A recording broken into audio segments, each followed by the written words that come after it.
નમસ્કાર વિદ્યાર્થી મિત્રો, આજે આપણે આલ્કિન સંયોજનો વિશે અભ્યાસ કરીશું. તો આલ્કિન સંયોજન કેને કહેવાય એ આપણે આગળ પર પણ ટૂંકમાં અભ્યાસ કરેલો કે જે એ વર્ગીકરણમાં કે જ્યારે સંયોજનની અંદર કાર્બન કાર્બન વચ્ચે ઓછામાં ઓછો એક દ્વિબંધ આવેલો હોય તો એવા સંયોજનને આપણે આલ્કિન સંયોજન કહેશું. એટલે એક ઓછામાં ઓછું હોવો જોઈએ, એક કરતાં વધારે 2-3 દ્વિબંધ આવેલા હોય તો પણ ચાલે, એને પણ આપણે આલ્કિન સંયોજનો જ કહેશું. તો એનું ઉદાહરણ લઈએ, CH2 ડબલ બોન્ડ CH2 એટલે કે ઇથિન. તો ઇથિન એનું IUPAC નામ છે, જ્યારે એનું બીજું નામ છે ઇથિલિન, એ સામાન્ય નામ છે. હવે આલ્કેન સંયોજનનું સામાન્ય સૂત્ર આપણે આગળ ઉપર ભણી ગયા.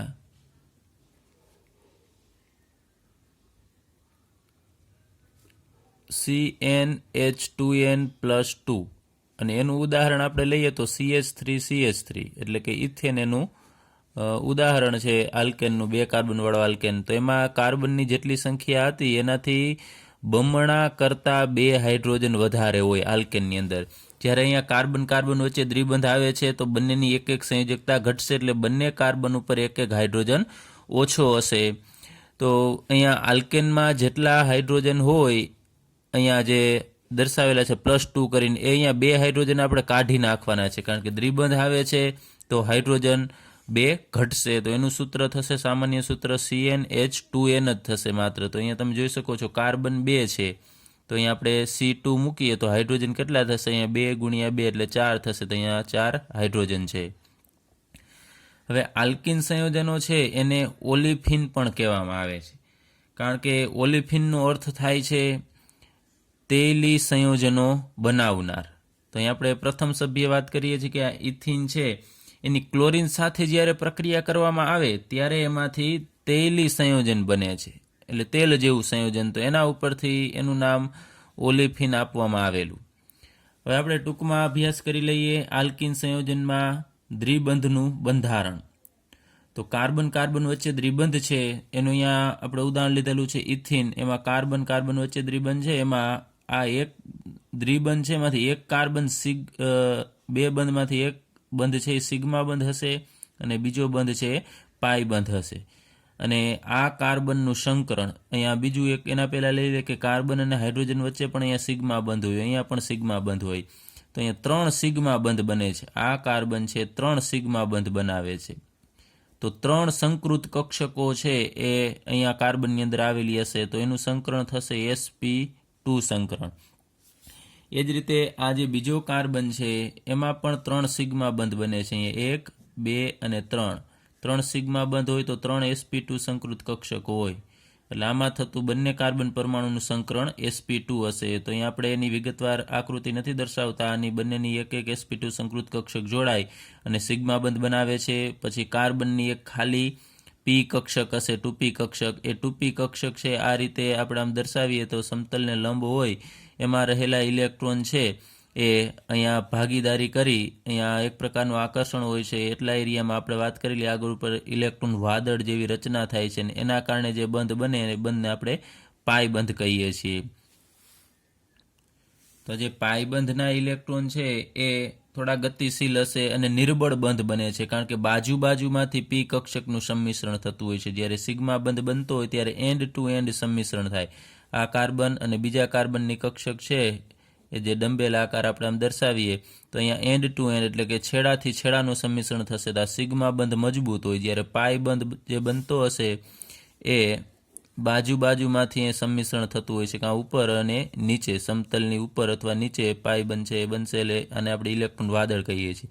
તો જ્યારે બંધ તૂટે તો પહેલાં પાઈ બંધ તૂટે, કારણ કે એ નિર્બળ હોય છે, કારણ કે બાજુમાંથી સંમિશ્રણ થશે.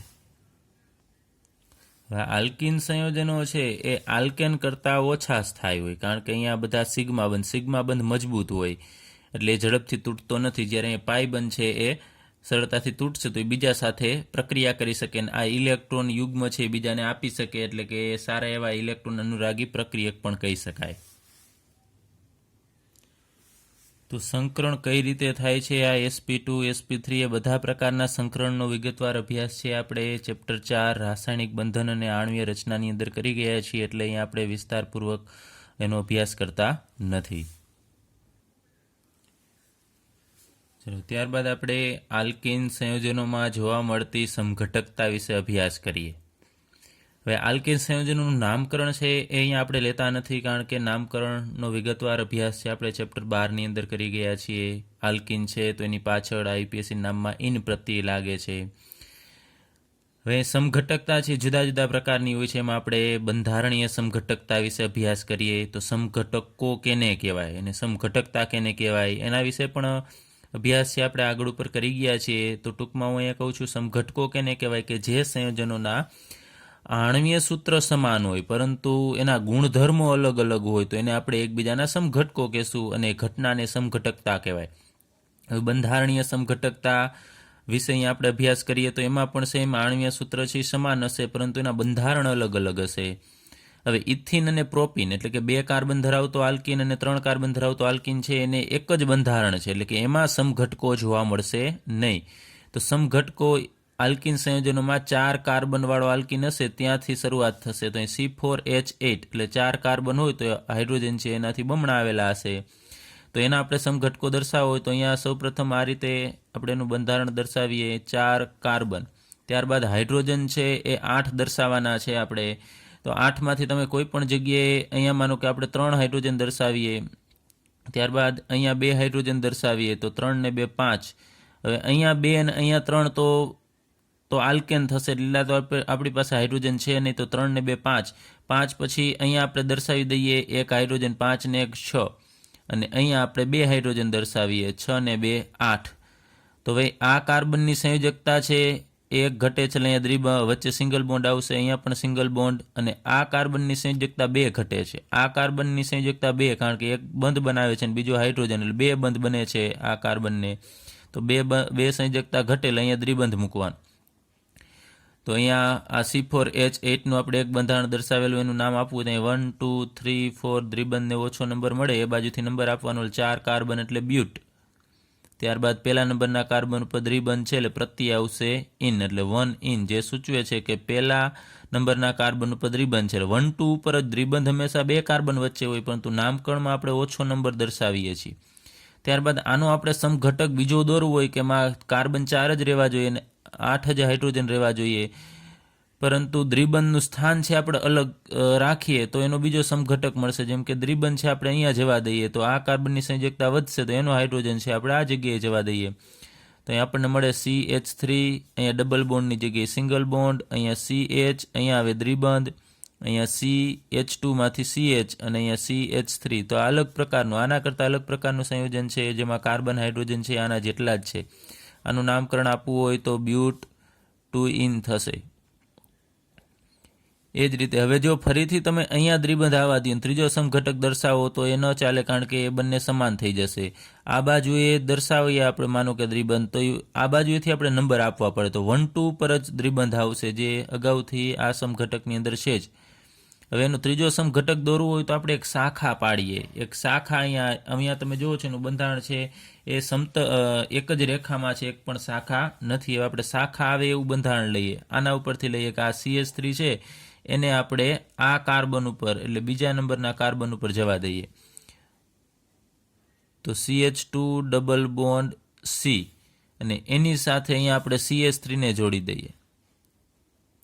તો અહીંયા જો એમને હાઇડ્રોજન રાખીશું તો એની સંયોજકતા વધશે તો આ હાઇડ્રોજનને આપણે અહીંયા જવા દેવો પડશે કારણ કે ત્યાં CH2 હતો તો એની સંયોજકતા ઘટશે એટલે ત્યાં હાઇડ્રોજન ટ્રાન્સફર કરી દેવાનો એટલે આપણને ત્રીજો સમઘટક મળશે અહીંયા. તો એનું નામકરણ આપણે આપવું તો અહીંયા 1 2 3 બીજા નંબરના કાર્બન ઉપર મિથાઇલ છે તો 2 મિથાઇલ. ત્યારબાદ અહીંયા 3 કાર્બનની શૃંખલા છે એટલે હવે પ્રોપેન નહીં લખીએ માત્ર પ્રોપ જ લખવાનું છે. પહેલા નંબરના કાર્બન ઉપર દ્વિબંધ છે એટલે 1 ઇન. બંધારણીય સમઘટકોના પણ પ્રકાર છે જે આપણે આગળ ઉપર અભ્યાસ કરી ગયા છીએ. તો અહીંયા આપણે આ જે પહેલો સમઘટક છે એને આપણે 1 કહીએ, આને નંબર 2 આપીએ અને આને નંબર 3 આપીએ. તો સમઘટક 1 અને આ સમઘટક 3 આ બંને છે એ એકબીજાના કયા સમઘટકો થશે, કયા પ્રકારની બંધારણીય સમઘટકતા થશે? તો તમને ખ્યાલ છે શૃંખલા સમઘટકતા થશે કારણ કે આમાં નોર્મલ શૃંખલા છે જ્યારે અહીંયા શૃંખલામાં એક શાખા આવેલી છે એટલે બંધારણ 1 અને 3 એ થશે શૃંખલા સમઘટકો. ત્યારબાદ એ જ રીતે બીજો સમઘટક અને ત્રીજો સમઘટક, એમાં પણ એકમાં શૃંખલા છે ને બીજામાં શાખા આવેલી છે, તો એને પણ આપણે શૃંખલા સમઘટકો જ કહેશું. હવે અહીંયા પહેલું અને બીજું બંધારણ જે અહીંયા આપણે દર્શાવેલું છે એ કયા સમઘટકો થશે એ આપણે લઈએ. તો અહીંયા તમે જુઓ છો શાખા નથી, માત્ર દ્વિબંધ છે ને એનું સ્થાન બદલે છે. પહેલા બીજા નંબરના કાર્બન ઉપર દ્વિબંધ છે એટલે આપણે કહી શકાય અહીંયા ક્રિયાશીલ સમૂહ પહેલા બીજા કાર્બન ઉપર છે, જ્યારે અહીંયા બીજા ત્રીજા ઉપર છે. એટલે અહીંયા દ્વિબંધનું સ્થાન અલગ અલગ છે. તો દ્વિબંધનું સ્થાન અલગ અલગ હોય એવા સમઘટકોને અથવા કોઈ પણ બીજા ક્રિયાશીલ સમૂહનું સ્થાન અલગ હોય તો એને એવી સમઘટકતાને આપણે સ્થાન સમઘટકતા કહેશું, અને એ સમઘટકોને સ્થાન સમઘટકો કહેશું. એટલે 1 અને 2 એ એકબીજાના સ્થાન સમઘટકો થશે. તો આ જ રીતે આપણે બીજા સંયોજનોના, માનો કે C5H10 આણ્વીય સૂત્ર ધરાવતું સંયોજન હશે તો એના પણ આપણે સમઘટકો છે દર્શાવી શકાય. તો જેમ કાર્બનની સંખ્યા વધતી જશે ને એમ સમઘટકોની સંખ્યા પણ વધતી જશે. આ ત્રણ સમઘટકો દર્શાવેલા છે ને આણ્વીય સૂત્ર કોમન જ છે, C4H8 જ છે, એટલે આણ્વીય સૂત્ર સમાન છે, પરંતુ એના બંધારણીય સૂત્ર અલગ છે, એટલે આપણે બંધારણીય સમઘટકો કહેશું.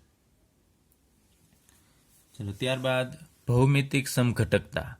તો આ સમઘટકતા છે એ અવકાશીય સમઘટકતાનો પ્રકાર છે. આપણને ખ્યાલ છે આગળ ઉપર અભ્યાસ કરેલો કે અવકાશીય સમઘટકતાના બે પ્રકાર પડે છે, એક ભૌમિતિક સમઘટકતા અને પ્રકાશીય સમઘટકતા. એમાં ભૌમિતિક સમઘટકતા વિશે આપણે અભ્યાસ કરીએ.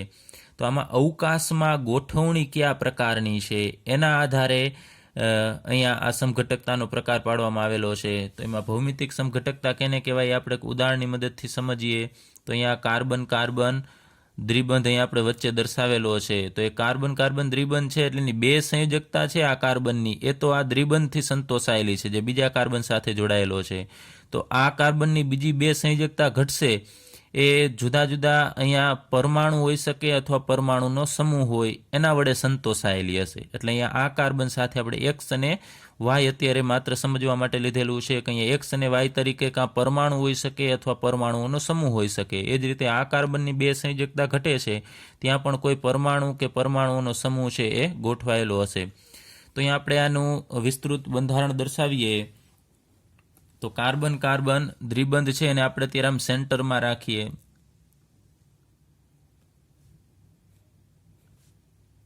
કાર્બન કાર્બન દ્વિબંધ, એમાં આ કાર્બન છે એની સાથે એક્સ અને વાય જોડાયેલા છે. તો આ રીતે આપણે એકલ બંધથી જોડી દઈએ આ એક્સ અને વાય. એ જ રીતે અહીંયા આ બીજા કાર્બન ઉપર પણ એને એક્સ અને વાય જોડાયેલા છે. તો આપણે લખીએ અહીંયા આ બાજુ એક્સ અને અહીંયા વાય. ચલો ત્યારબાદ આપણે બીજું બંધારણ કઈ રીતે આનું દર્શાવી શકાય. તો આમાં થોડો ચેન્જીસ કરવો છે કે આ વાય જે જમણી બાજુએ જોડાયેલો છે એને આપણે હવે ડાબી બાજુએ મોકલી દઈએ. ડાબી બાજુનો એક્સ છે ને આપણે જમણી બાજુએ જવા દઈએ તો આપણને બીજો એનો એક સમઘટક મળશે. ઉપર આપણે કોઈ ચેન્જીસ કરતા નથી, એક્સ અને વાય, અને અહીંયા વાયને આપણે ડાબી બાજુએ મોકલી દઈએ અને એક્સને જમણી બાજુએ. હવે ફરીથી તમે જો ગોઠવણીનો પ્રયત્ન કરશો આના સિવાયનું, માનો કે ફરીથી આને આપણે આમ ચેન્જીસ કરીએ અથવા તો આને ચેન્જીસ કરીએ, ઉપર તમે એક્સ અને વાયને બદલો તો એક્સ આ બાજુએ આવી જશે અને વાય છે આ બાજુએ આવી જશે. તો એ આના જેવું બંધારણ થશે.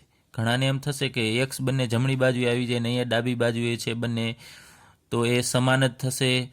અહીંયા આપણે બે પ્રકારના સમઘટકો છે એનો અભ્યાસ કરવાનો છે. એમાં તમે જુઓ છો કે અહીંયા કાર્બન છે એનાથી આપણે વચ્ચે આમ ભાગ પાડીએ આમ દ્વિબંધથી આમ, તો અહીંયા સમાન પરમાણુ કે સમૂહ, અહીંયા એક્સ છે એ સમાન હશે. કાં પરમાણુ હોય તો બંને પરમાણુ સમાન હોય, સમૂહ હોય તો બંને સમૂહ સમાન હશે.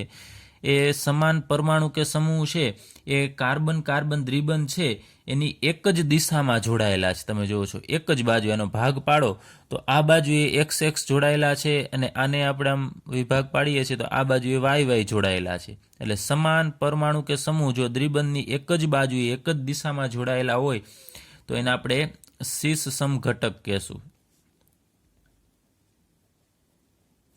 અને જો કાર્બન કાર્બન દ્વિબંધ ની વિરુદ્ધ દિશામાં બે સમાન પરમાણુ કે સમૂહ છે એ ગોઠવાયેલા હોય. તમે જુઓ છો વિરુદ્ધ દિશામાં, આપણે આમ વિકર્ણ સ્થાન ઉપર આમ કેવું હોય તો કહી શકાય આ રીતે ગોઠવાયેલા છે, આમ સામ સામે છે. એ જ રીતે અહીંયા વાય પણ તમે જુઓ છો સામ સામે છે. તો જ્યારે વિરુદ્ધ દિશામાં સમાન પરમાણુ કે સમૂહ દ્વિબંધની ગોઠવાયેલા હોય ત્યારે એને આપણે ટ્રાન્સ સમઘટક કહેશું.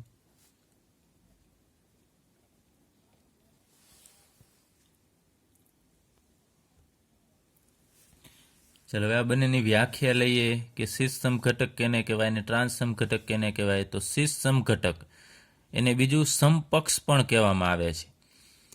તો સમાન પરમાણુ કે સમૂહ, એટલે અહીંયા આપણે XX લઈએ, સમાન પરમાણુ કે સમૂહ હશે દ્વિબંધથી જોડાયેલા કાર્બન પરમાણુની સાથે એક જ દિશામાં જોડાયેલા હોય. દ્વિબંધથી જોડાયેલા કાર્બન પરમાણુની સાથે આ બંને એક જ દિશામાં જોડાયેલા છે તો એ સમઘટકને આપણે સિસ સમઘટક અથવા તો સમપક્ષ કહેશું, કારણ કે એક જ પક્ષમાં આવેલા છે બંને પરમાણુ કે સમૂહ. ચાલો એ જ રીતે ટ્રાન્સ સમઘટક કે જ્યારે સમાન પરમાણુ અથવા તો સમૂહો દ્વિબંધથી જોડાયેલા કાર્બન પરમાણુની સાથે વિરુદ્ધ દિશામાં, અહીંયા તમે જુઓ છો વિરુદ્ધ દિશામાં જોડાયેલા છે તો એને આપણે ટ્રાન્સ સમઘટક કહેશું, અથવા ગુજરાતીમાં કહેવું હોય તો વિપક્ષ સમઘટક, એટલે કે વિપક્ષ એટલે કે અલગ અલગ પક્ષમાં આવેલા છે. આપણે આગળ ઉપર આલ્કેન સંયોજનની અંદર અભ્યાસ કરેલો કે CH3 એટલે કે કાર્બન કાર્બન વચ્ચે એકલ બંધ હતો અને આનું ભ્રમણ છે મુક્ત હતું, એટલે કે આ CH3 સમૂહ છે આમ ભ્રમણ કરી શકે. બરોબર, એના આધારે આપણે બે પ્રકાર પાડેલા, એક આપણે લેતો હતો સ્ટેગર્ડ અને ઇક્લિપ્સ, એટલે કે ગ્રસ્ત અને સાંત્રિત.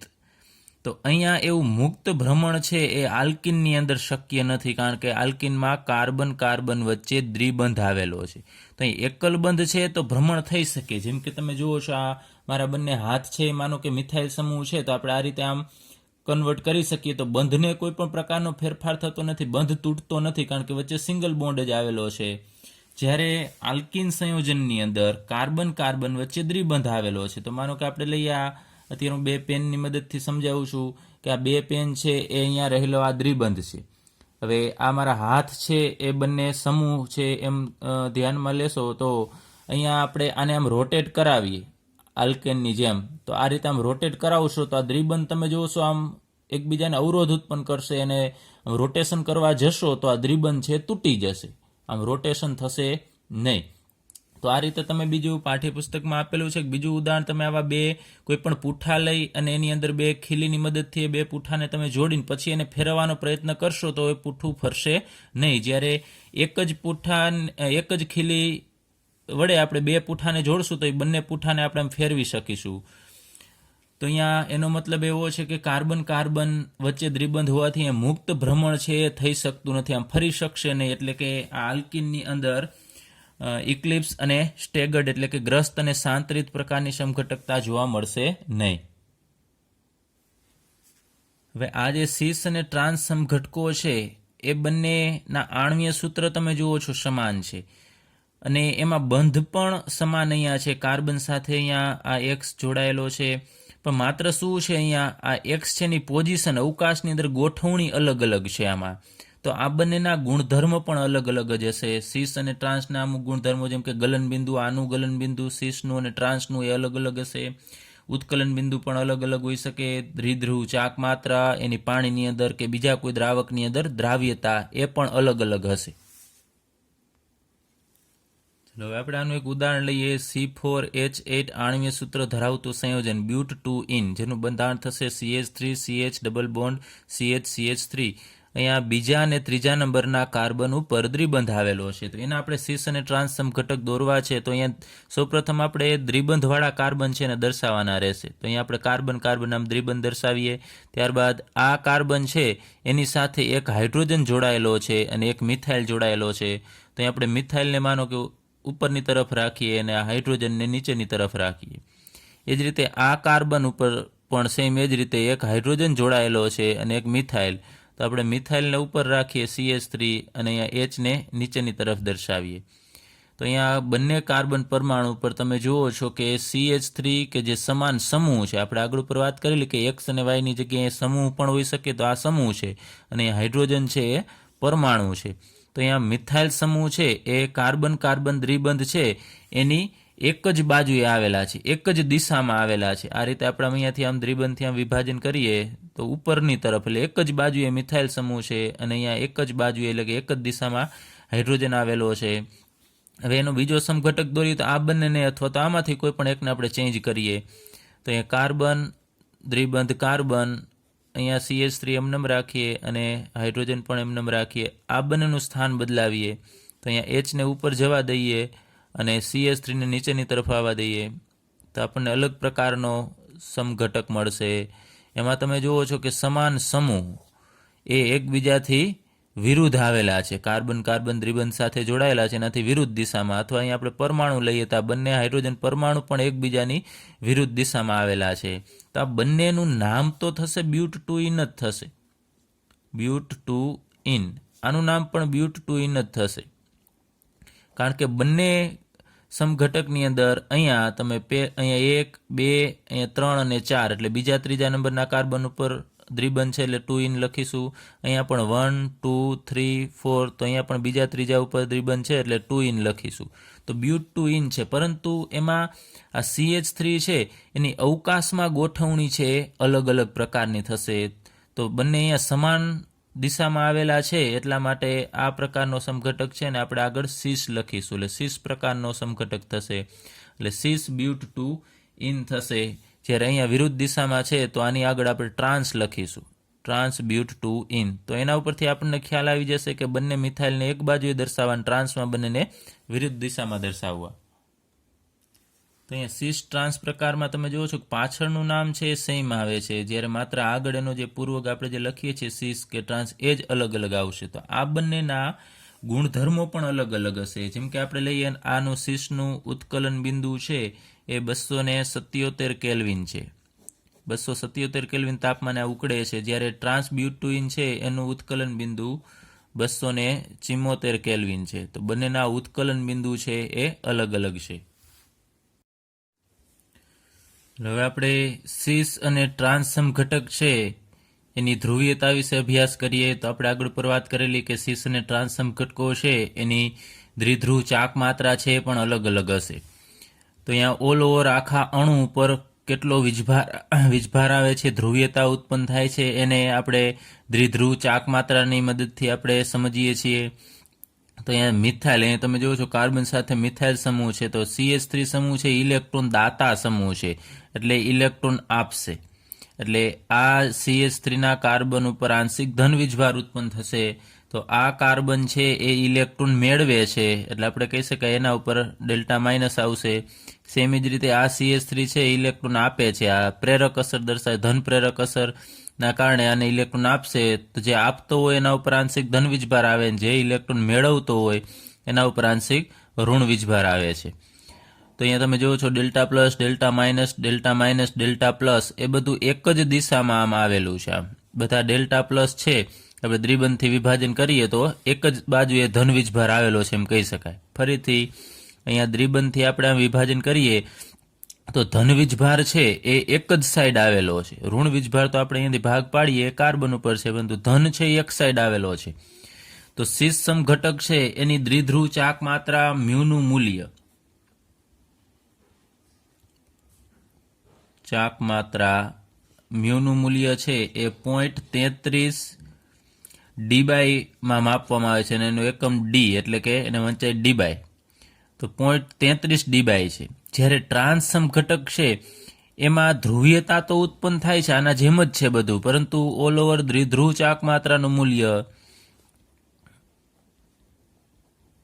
મ્યુનું મૂલ્ય છે એ 0 છે, 0 ડીબાઈ જોવા મળે છે.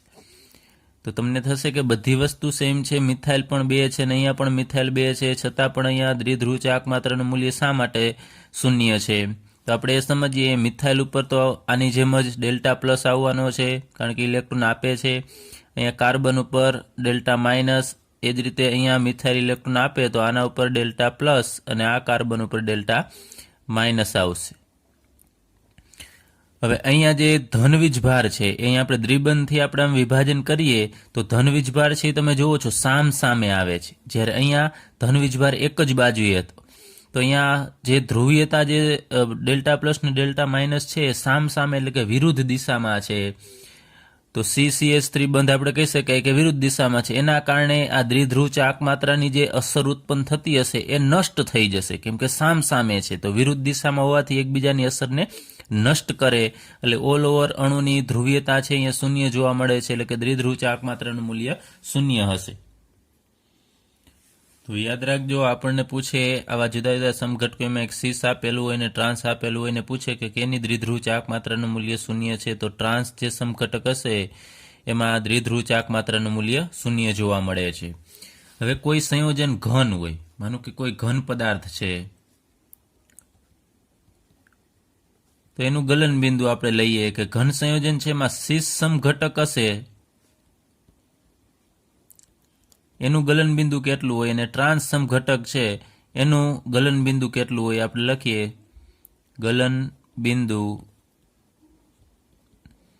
તો પહેલાથી ઉત્કલન બિંદુથી અહીંયા વિરુદ્ધ જોવા મળે છે કે જે ટ્રાન્સ સમઘટક છે એનું ગલન બિંદુ છે એ ઊંચું હોય છે, અને જે સીસ સમઘટક છે એનું ગલન બિંદુ છે એ નીચું હશે. એટલે યાદ રાખજો, ક્યારે ઘન સંયોજન, જો કોઈ ઘન પદાર્થ હોય તો એમાં સીસ સમઘટકનું ગલન બિંદુ ઊંચું અને ટ્રાન્સનું ઊંચું હશે, અને સીસ સમઘટકનું ગલન બિંદુ છે નીચું હશે. ત્યારબાદ આપણે એક બીજા પ્રકારનું સંયોજન લઈએ, એમાં સી ડબલ બોન્ડ સી, એમાં આ બાજુએ એક્સ ઝેડ જોડાયેલું છે અને આ બાજુએ એક્સ વાય જોડાયેલું છે, એટલે કે એક્સ એક્સ બંને બાજુએ સમાન છે, પરંતુ આ બાજુએ બીજો એક સમૂહ ઝેડ છે અને આ બાજુએ વાય છે, એવું સંયોજન. અને બીજું એક અહીંયા સંયોજન છે કાર્બન કાર્બન દ્વિબંધ, એમાં આ બાજુએ ZW અને આ બાજુ XY, એટલે કે બંને કાર્બન ઉપર એક પણ સમાન સમૂહ જોડાયેલા નથી, બધા જ અલગ અલગ છે. તો આ બંને પ્રકારના સંયોજનમાં પણ આપણે સીસ ટ્રાન્સ સમઘટકતા છે દર્શાવી શકાય છે. એક બીજી વસ્તુ કહીએ કે સીસ ટ્રાન્સ સમઘટકતા ક્યારે દર્શાવી શકાય કે જ્યારે એક જ કાર્બન, દ્વિબંધ ધરાવતો કાર્બન હોય એના એક જ કાર્બન ઉપર, આ કાર્બન ઉપર બે સમાન સમૂહ હોય. માનો કે આપણે આમ લખીએ CH3 અને પછી આ બાજુ આપણે આમ લખીએ H અને અહીંયા કોઈ પણ આ રીતે Cl દર્શાવીએ, તો આ પ્રકારનું સંયોજન છે ને એમાં સીસ ટ્રાન્સ સમઘટકતા ઉદ્ભવશે જ નહીં, કારણ કે એક જ કાર્બન ઉપર બે સમાન સમૂહ છે. એવું હોવું જોઈએ નહીં. અહીંયા સમાન હોય તો ચાલે, પરંતુ બાજુના એટલે કે અલગ અલગ કાર્બન ઉપર સમાન હોવા જોઈએ. અહીંયા તમે જુઓ છો કે એક જ કાર્બન ઉપર સમાન સમૂહ જોડાયેલા છે, પછી અહીંયા ભલે અલગ અલગ હોય. એટલે યાદ રાખજો ખાસ, જો એક જ કાર્બન પરમાણુ ઉપર બે સમાન પરમાણુ કે સમૂહ હોય તો એમાં સીસ ટ્રાન્સ સમઘટકતા ઉદ્ભવી શકે નહીં, કારણ કે તમે બદલાવા જશો, અહીંયા Cl ને ઉપર જવા દો અને H ને નીચે આવવા દો તો એ જ થશે કે અહીંયા જો ક્લોરીન છે એ CH3 ની બાજુમાં ગણાય, એક જ એના પક્ષમાં, એક જ સાઈડ. ઉપર આમ જશે તો પણ ક્લોરીન છે એ CH3 ના ભાગમાં આવશે, એના પક્ષમાં જ આવશે.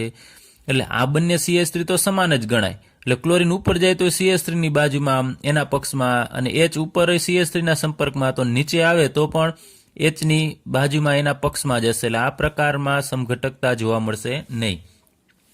જ્યારે અહીંયા આપણે લઈએ CXYZ, આ પ્રકારનું એક આપણે સંયોજન લઈએ. ચલો અહીંયા X બંને કાર્બન ઉપર સમાન છે, તો આપણે એક સમાન દર્શાવીએ. માનો કે આ બાજુએ CH3 દર્શાવીએ અને આ કાર્બન ઉપર એ CH3 દર્શાવીએ, એટલે કાર્બન ઉપર X અહીંયા બંને કાર્બન ઉપર સમાન છે. જ્યારે Y અને Z, એટલે આ કાર્બન ઉપર Y તરીકે આપણે રાખીએ માનો કે હાઇડ્રોજન, અને આ બાજુએ Z તરીકે આપણે રાખીએ Cl. તો આ કાર્બન ઉપર તમે જુઓ છો આ મુજબ એકેય કાર્બન ઉપર સમાન તો નથી જ, તો આમાં સમઘટકતા છે આ પ્રકારની ઉદ્ભવી શકશે. તો અહીંયાથી આપણે વિભાજન કરવાનું છે. ઉપર તમે જુઓ છો કે સમાન, પછી એવું જરૂરી નથી કે ઉપર એ બંને સમાન હોવા જોઈએ, નીચે પણ સમાન જ હોવા જોઈએ. બેમાંથી કોઈ પણ એક જગ્યાએ સમાન હોય તો ચાલે. અહીંયા CH3 એક જ પક્ષમાં આવેલા છે, એક જ દિશામાં છે, તો આ સીસ પ્રકારનો સમઘટક થશે. અને બીજો આનો ટ્રાન્સ આપણે દર્શાવવો હોય તો અહીંયા C ડબલ બોન્ડ C, અને આ બંનેમાંથી આને આપણે ટ્રાન્સફર કરીએ અથવા તો આને બદલાવી નાખવાનું. ત્યાં આપણે CH3H એમનેમ રાખીએ અને આને બદલાવીએ તો ઉપર Cl જવા દઈએ, નીચે CH3 આવવા દઈએ. ત્યાં દ્વિબંધની અહીંયાથી વિભાજન કરીએ તો બંને તમે જુઓ છો વિરુદ્ધ દિશામાં સમાન સમૂહ આવેલા છે, તો આ ટ્રાન્સ સમઘટક થશે. ત્યારબાદ પાઠ્યપુસ્તકનો કોયડો 13.10 જેમાં આપણે સૂત્ર આપેલું છે એના ઉપરથી આપણે સીસ અને ટ્રાન્સ એના સમઘટકો દોરી અને આઈયુપીએસસી નામ લખવાનું છે. તો સૌપ્રથમ CHCl ડબલ બોન્ડ CHCl એમાં કાર્બન કાર્બન વચ્ચે દ્વિબંધ આપણે ગોતવાનો છે કે અહીંયા કાર્બન છે ને આ જગ્યાએ કાર્બન છે. તો સૌપ્રથમ આપણે કાર્બન કાર્બન દ્વિબંધ દર્શાવવાનું. ત્યારબાદ આ કાર્બન ઉપર એક H છે અને અહીંયા Cl છે. તો અહીંયા આપણે કોઈ પણ જગ્યાએ પહેલાં અત્યારે ઉપર આપણે HCl દર્શાવીએ, નીચે H દર્શાવીએ. એ જ રીતે આ કાર્બન ઉપર પણ એક H છે અને Cl છે. Clને ઉપર લખીને H નીચેની તરફ લખીએ. ત્યાં દ્વિબંધની એક જ દિશામાં તમે જુઓ છો ક્લોરીન આવેલા છે અને અહીંયા એક જ દિશામાં નીચે હાઇડ્રોજન છે. તો આ સીસ પ્રકારનો સમઘટક થશે અને એનું આઈયુપીએસસી નામ થશે. અહીંયા 2 કાર્બન છે એટલે 1,2 અને એના ઉપર ક્લોરીન જોડાયેલા છે. તો લખવાનું થશે 1,2 ડાયક્લોરો એટલે પહેલા બીજા કાર્બન ઉપર ક્લોરીન છે અને 2 કાર્બન અને દ્વિબંધ છે એટલે આલ્કીન છે એટલે એનું નામ થશે ઇથિન, સીસ 1,2 ડાયક્લોરો ઇથિન. એ જ રીતે એના ટ્રાન્સ સમઘટકમાં બીજું કંઈ નથી કરવાનું. Hને આપણે ઉપર જવા દઈએ અને Clને નીચેની તરફ આવવા દઈએ. પરંતુ યાદ રાખજો કોઈ પણ એક જ કાર્બન ઉપર આપણે ગોઠવણી છે બદલવાની છે. બંને ઉપર બદલશો તો સેમ એના એ જ થશે. એટલે અહીંયા આપણે એક બાજુએ બદલાવીએ છીએ તો ક્લોરીન સામે આવશે અને અહીંયા H સામે આવે છે તો આ ટ્રાન્સ સમઘટક થશે અને એનું નામ તો આ જ આવશે 1,2 ડાયક્લોરો ઇથિન, કારણ કે પહેલા અને બીજા નંબરના કાર્બન ઉપર ક્લોરીન જોડાયેલા છે એટલે 1,2 ડાયક્લોરો અને 2 કાર્બન અને દ્વિબંધ હોવાથી નામ થશે ઇથિન.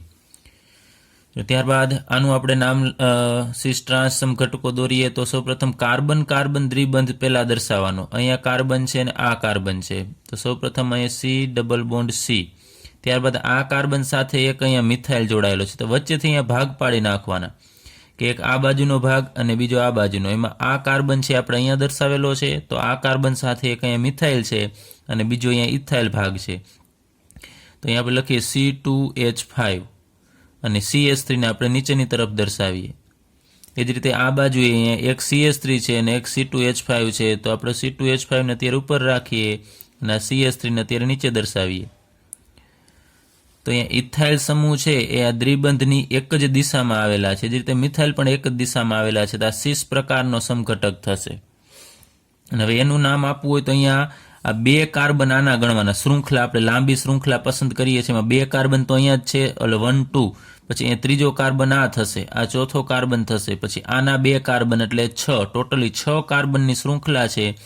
એમાં ત્રીજા નંબરના કાર્બન ઉપર મિથાઇલ અને ચોથા ઉપર મિથાઇલ આવેલો છે એટલે લખવાનું થશે 3 4, 2 મિથાઇલ હોવાથી ડાયમિથાઇલ અને 6 કાર્બનની શૃંખલા છે. 4 અને 2 અહીંયા એટલે 4 ને 2 6 કાર્બનની શૃંખલા એટલે આપણે લખીશું હેગ્સ. અને ત્રીજા ચોથા ઉપર દ્વિબંધ છે એમાંથી ઓછો નંબર લખવાનો છે 3 અને દ્વિબંધ હોવાથી ઇન. હવે અહીંયા એનો ટ્રાન્સ સમઘટક આપણે દર્શાવીએ તો ઇથાઇલ કે મિથાઇલ કોઈ પણ એક જગ્યાએ તમારે ટ્રાન્સફર કરવાનું છે. પરંતુ યાદ રાખજો આને બદલાવાના છે. જો તમે આને બદલાવશો તો કોઈ ફેર પડવાનો નથી, કારણ કે તો ઇથાઇલનું ઇથાઇલ જ રહેવાનું છે. બંને સેમ સાઇડ ઇથાઇલ રહેશે. એટલે એક જ કાર્બન પરમાણુ ઉપરના આ જે પરમાણુ કે સમૂહ છે એ બદલીએ આપણે.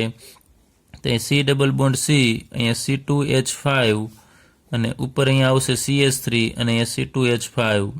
આ જગ્યાએ CH3 એના એ જગ્યાએ જ રાખેલો છે. તો અહીંયા ઇથાઇલ સમૂહ સામે છે અને મિથાઇલ સમૂહ સામે છે તો આને આપણે ટ્રાન્સ સમઘટક કહેશું. તો એનું નામ થશે ટ્રાન્સ અને આ નામ તો સેમ જ આવશે, કારણ કે 2 અહીંયા આ 3 અને 4 પછી 5 ને 6 તો ત્રીજા અને ચોથા ઉપર અહીંયા મિથાઇલ આવેલા છે તો 3 4 ડાયમિથાઇલ. ત્યારબાદ હેગ્સ અને ત્રીજા નંબરના કાર્બન ઉપર દ્વિબંધ એટલે 3 ઇન. ત્યારબાદ પાઠ્યપુસ્તકનો કોયડો 13.11 એમાં કોણ સીસ ટ્રાન્સ સમઘટકતા દર્શાવે છે કહેવાનું છે આપણે. તો અહીંયા કાર્બન કાર્બન દ્વિબંધ છે એને ધ્યાનમાં લેવાના અને એ કાર્બન ઉપર મેં આગળ ઉપર વાત કરી લીધી કે એક જ કાર્બન ઉપર 2 જો સમાન પરમાણુ કે સમૂહ હોય ને તો એ સીસ ટ્રાન્સ સમઘટકતા દર્શાવશે નહીં. તો અહીંયા તમે જુઓ છો આ કાર્બન વચ્ચેથી આમ વિભાજન કરવાનું અત્યારે માત્ર સમજવા માટે. તો આ કાર્બન સાથે શું જોડાયેલું છે તો 2 મિથાઇલ સમૂહ જોડાયેલા છે. એટલે કે એક જ કાર્બન ઉપર 2 સમાન સમૂહ જોડાયેલા હોય તો એ ક્યારેય સીસ ટ્રાન્સ સમઘટકતા દર્શાવશે નહીં. આ રીતે થશે આમ. પછી આનું બંધારણ લખવું હોય તો આ કાર્બન સાથે H અને C2H5. તો અહીંયા તમે જુઓ છો એક જ કાર્બન ઉપર 2 સમાન સમૂહ જોડાયેલા છે એટલે આપણે લખીએ કે આ સિસ ટ્રાન્સ સમઘટકતા દર્શાવશે નહીં. અત્યારે હું ટૂંકમાં ચોકડી મારું છું એટલે કે એ સિસ ટ્રાન્સ સમઘટકતા દર્શાવતા નથી. ત્યારબાદ અહીંયા જોઈએ કે આ કાર્બન છે એમાં કાર્બન દ્વિબંધથી પહેલાં કયા કાર્બન જોડાયેલા છે એ જોવાનું. તો આ બંને કાર્બન દ્વિબંધથી જોડાયેલા છે. એમાં આ કાર્બન ઉપર 2 હાઇડ્રોજન આવેલા છે. તો બંને હાઇડ્રોજન હોવાથી એ સમાન પરમાણુ થશે તો એ પણ સિસ ટ્રાન્સ સમઘટકતા દર્શાવશે નહીં. જ્યારે અહીંયા દ્વિબંધથી જોડાયેલા આ 2 કાર્બન, અહીંયાથી આપણે વિભાજન કરીએ તો આ કાર્બન સાથે એક H છે અને એક ફિનાઇલ રિંગ છે. એ જ રીતે આ કાર્બન સાથે એક H અને અહીંયા મિથાઇલ છે. તો આ કાર્બન ઉપર બંને સમૂહ અલગ અલગ છે અને આ કાર્બન ઉપર પણ બંને અલગ અલગ છે. તો આ સિસ ટ્રાન્સ સમઘટકતા દર્શાવશે. એ જ રીતે અહીંયા જોઈએ કે દ્વિબંધથી જોડાયેલો કાર્બન આ થશે, આ બંને. એમાં આ કાર્બન છે એના ઉપર એક H છે અને CH3, એટલે અહીંયા અલગ અલગ પરમાણુ કે સમૂહ છે. અહીંયા પણ તમે જોશો કે એક Cl છે અને એક CH3 છે. તો આ પણ સિસ ટ્રાન્સ સમઘટકતા દર્શાવશે.